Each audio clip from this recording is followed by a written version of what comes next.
Snow on the peaks, a chill in the air, those can only mean two things. Archery season starts Saturday, and bears are getting ready for winter. Here's some safety tips in This Week in Fish and Wildlife. This Week in Fish and Wildlife, sponsored by your local Montana Toyota dealers. Thursday morning time once again for This Week in Fish and Wildlife. We're at Region 3 headquarters. Joining us this morning, Jeremiah Smith.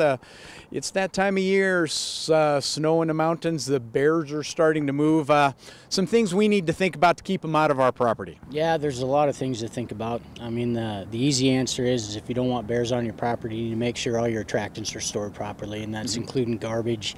If you have fruit trees and things like that, you need to get that fruit down and get it away from the house if possible. So we also got hunting season starting on Saturday, bow season starting. We got mountain goat hunters coming in, so folks need to be careful out there. Anything south Interstate 90 in the Yellowstone ecosystem is grizzly bear habitat, so you want to make sure folks have their bear spray, they're paying attention. You want to make sure you get your meat out as soon as possible.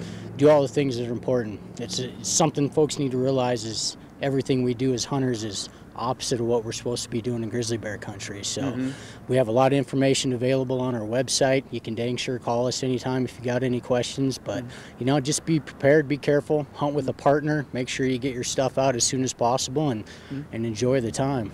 You mentioned something earlier, if you don't want bears on your property. We really don't want to have that happen.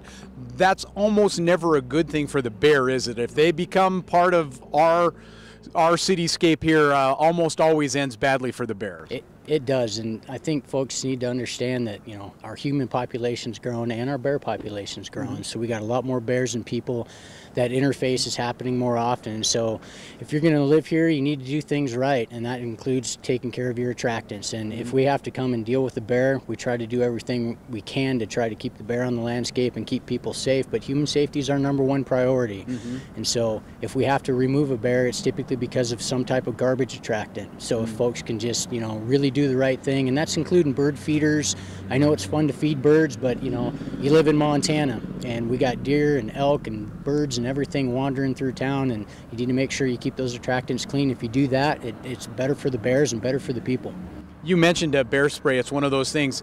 Putting it in the backpack is probably not the place for that to be. If you're going to take bear spray, you better know how to use it and make sure you have it, so if you have to use it. Yeah, if you have bear spray and that's what you're going to choose to use, we definitely make sure that it's readily available.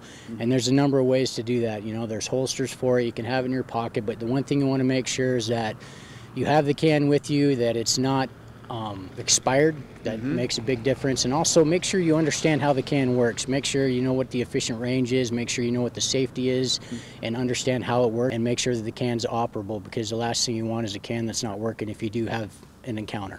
That's perfect. Again, Jeremiah Smith joining us this morning. Some things to keep in mind, whether you're heading out hunting or you live on that fringe where the bears might wander in our yard. Jeremiah, thanks for joining us.